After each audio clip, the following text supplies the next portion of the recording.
UK news ಸುದ್ದಿವಾಹಿನಿಗೆ ಸ್ವಾಗತ. ವೀಕ್ಷಕರೇ, ನಾನು MPM ಶಿವಪ್ರಕಾಶ್. ವಿಜಯನಗರ ಜಿಲ್ಲೆ ಹೂವಿನಹಡಗಲಿ ಪಟ್ಟಣದಲ್ಲಿ ಶನಿವಾರ ತಾಲೂಕು ಪಂಚಾಯಿತಿ ಮಲ್ಲಿಗೆ ಸಭಾಂಗಣದಲ್ಲಿ ಹಿರಿಯ ಬಂಡಾಯ ಸಾಹಿತಿ, ಎಲ್ಲರನ್ನ ಪ್ರೀತಿಸುವ ಗುಣ ಹೊಂದಿದ್ದ ದಿವಂಗತ ಶೇಷಗಿರಿರಾವ್ ಅವರ ಏನಿದು ಬದುಕು ಇದೆಂಥ ತಿರು ಎಂಬ ಕಿಡ್ನಿ ಕಸಿ ಕಥಾನಕ ಪರಿಷ್ಕೃತ ಆವೃತ್ತಿ ಕೃತಿಯನ್ನು ಲೋಹ್ಯ ಪ್ರಕಾಶನದ ಸಿ ಚನ್ನಬಸವಣ್ಣ ಬಿಡುಗಡೆಗೊಳಿಸಿದರು. ನಂತರ ಮಾತನಾಡಿದ ಅವರು, ಅರ್ಥಪೂರ್ಣವಾಗಿ ಬದುಕಿದವರು ನಮ್ಮನ್ನು ಬಿಟ್ಟು ಅಗಲುವುದಿಲ್ಲ. ಶೇಷಗಿರಿರಾವ್ ಹವಾಲ್ದಾರ್ ನಮ್ಮ ಜೊತೆಗಿದ್ದಾರೆ ಎಂದರು. ಶೇಷಗಿರಿಯವರ ಕುಟುಂಬದ ಜೊತೆಗೆ 50 ವರ್ಷಗಳ ಒಡನಾಟವಿದೆ. ಹೋರಾಟದ ಹಿನ್ನೆಲೆಯಲ್ಲಿ ತಮ್ಮನ್ನು ಗುರುತಿಸಿಕೊಂಡು ಬದುಕನ್ನು ಸಮಾಜದ ಜೊತೆಗೆ ಕಳೆದಿದ್ದಾರೆ ಎಂದರು. ಹಿರಿಯ ರೈತ ಹೋರಾಟಗಾರರಾದ GM ವೀರಸಂಗಯ್ಯ ಕಾರ್ಯಕ್ರಮದ ಅಧ್ಯಕ್ಷತೆಯನ್ನು ವಹಿಸಿ ಮಾತನಾಡಿ, ಶೇಷಣ್ಣ ಬಹಳ ಸರಳ ವ್ಯಕ್ತಿತ್ವ ಹೊಂದಿದ್ದ ಸಾದಾಸೀದ ಮನುಷ್ಯ. ಅವರು ಕಿಡ್ನಿ ವೈಫಲ್ಯದಿಂದ ಬಹಳಷ್ಟು ನೋವನ್ನು ಅನುಭವಿಸಿ ಹೋರಾಟ ನಡೆಸಿದರು.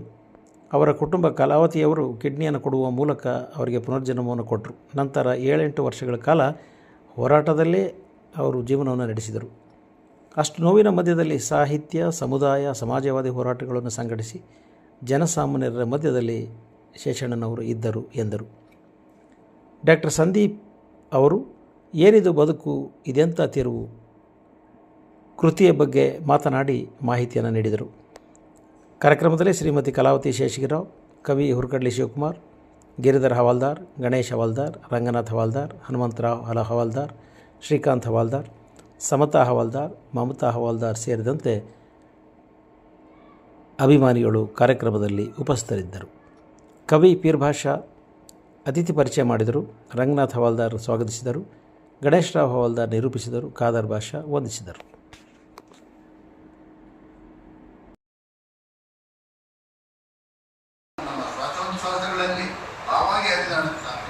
ನಮ್ಮ ನೆನಪಿನ ಬುದ್ಧಿನಲ್ಲಿ ಕದಲಿಯಾಗಿದ್ದಾರೆ ಅಂತ ಹೇಳಕ್ಕೆ ಇಷ್ಟಪಡ್ತೀನಿ. ಯಾಕಂದರೆ ಸುಮಾರು ಹತ್ತಿರ 50 ವರ್ಷಗಳ ಒಡನಾಟ. ಶೇಷಗಿರಿರಾವ್ ಒಬ್ಬರೇ ಅಲ್ಲ, ಅವರ ಇಡೀ ಕುಟುಂಬ. ವಿರೂಪಾಕ್ಷಮೂರ್ತಿಯವರು ಶಿಕ್ಷಕರಾಗಿದ್ದರು.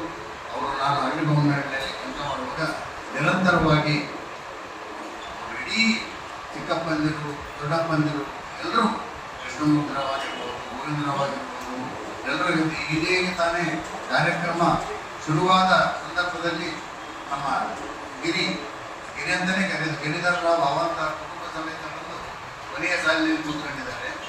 ಅವ್ರನ್ನೂ ಮಾಡಿಕೊಂಡು ಎಲ್ಲರೂ ಭಾಳ ಆತ್ಮೀಯರಾಗಿದ್ವಿ. ರಂಗಣ್ಣ ಆಗಿರ್ಬೋದು, ಶ್ರೀಕಾಂತ್ ಚಿಕ್ಕವನು, ಇದಾಗಿರಲ್ಲ, ಗಣೇಶ್ ಅಂತೂ ಸರಿತಾರೆ.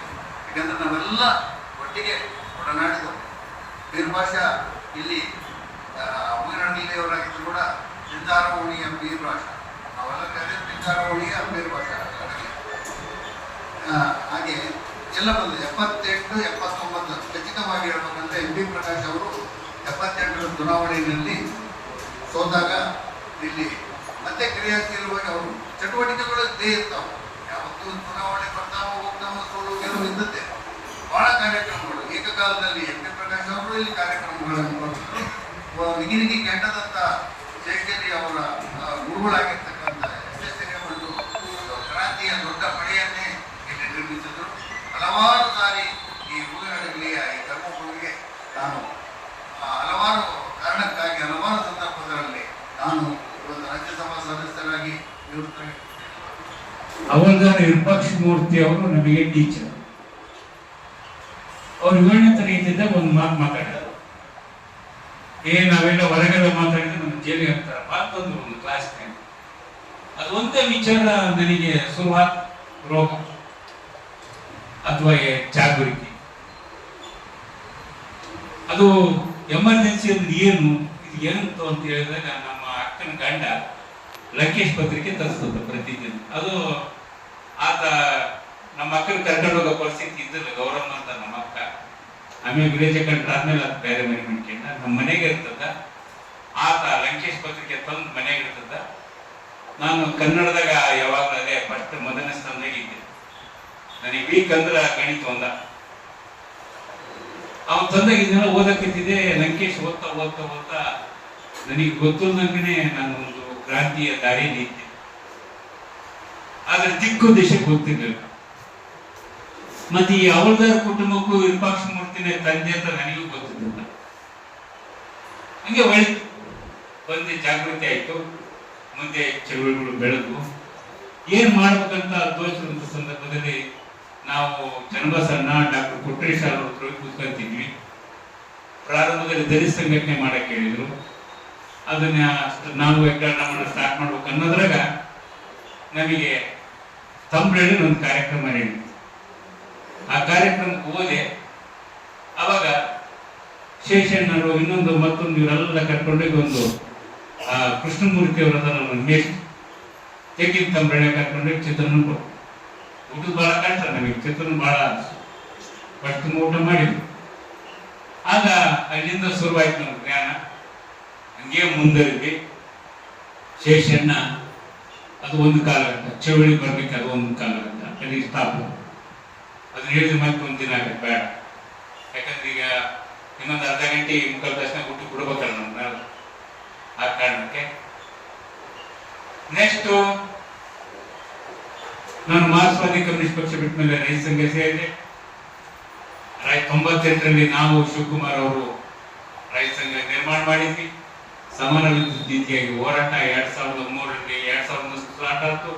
2003ರಲ್ಲಿ ನಮ್ಮ ಮೇಲೆ ಪೊಲೀಸ್ ಲಾಠಿ ಚಾರ್ಜ್ ಆಯ್ತು. 98 ಜನರನ್ನ ಹೊಡೆದು, ನನಗೆ ಹೊಡೆದಿಲ್ಲ, ಆಮೇಲೆ ಕರ್ಕೊಂಡು ಕೋರ್ಟ್ ಪ್ರೊಡ್ಯೂಸ್ ಮಾಡಿ ಹೊಡೆದ ಮೇಲೆ ಕೆಳಗ ಮ್ಯಾಗ ಬಿದ್ದಿರ್ತಕ್ಕಂಥ ಡೇಟಿಗೆ ನನ್ನ ಕಿಡ್ನಿ ಯಾಕೆ ಫೇಲ್ ಆಯ್ತು ಅಂತ ಹೇಳಿ ಇದು ಒಂದು ಕಾರಣ. ಕಿಡ್ನಿ ಇನ್ಫೆಕ್ಷನ್ ಆಯ್ತು.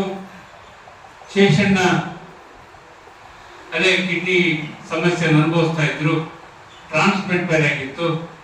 ನಾವು ಅವಾಗ ರಂಗಣ್ಣನ ಮನೆಗೆ ಶೇಷಣ್ಣ ಕಾಣಕ್ ಹೋಗಿದ್ವಿ.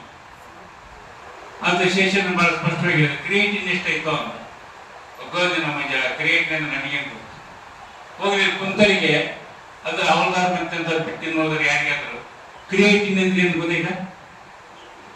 ಗೊತ್ತಿದ್ರು ಗೊತ್ತೈತೆ ಅಂದ್ರೆ ಗೊತ್ತಿರೋದು ಗೊತ್ತಿಲ್ಲ ಅಂದ್ರೆ ಗೊತ್ತಾಯ್ತಾ? ಗೊತ್ತು. ಆಮ್ಯಾಗ ಶೇಷಣ್ಣ ಏನ್ ಹಂಗಂದ್ರ ಎಲ್ಲ ಡಾಕ್ಟರ್ ಹೇಳ್ತಾರೆ ಕ್ರಿಯೇಟಿನ್ ಚೆಕ್ ಮಾಡಿಸಿ ಬಂದಿದ್ದು ಜಾಸ್ತಿ ಐತಿ, ನಿನ್ ಕಿಡ್ನಿ ಇನ್ಫೆಕ್ಷನ್ ಐತೆ ಅಂತ ಹೇಳ್ಬಿಡ್ತಾನೆ ಡಾಕ್ಟರ್. ನಿಮಗೆ ಆಗ ಕೇಳಿದೆ, ನಮಗೆ ಒಳಿತು.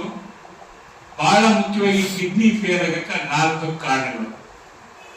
ನಾನು 14,000 ವಿದ್ಯಾರ್ಥಿಗಳಿಗೆ ಪಾಠ ಮಾಡಿದ್ದೀನಿ ಚನ್ನಬಸಣ್ಣ. 14,000 ವಿದ್ಯಾರ್ಥಿಗಳಿಗೆ ಇದನ್ನು ಜಾಗೃತಿ ಮೂಡಿಸಿದ್ದೀನಿ ಕಾಲೇಜುಗಳಲ್ಲಿ.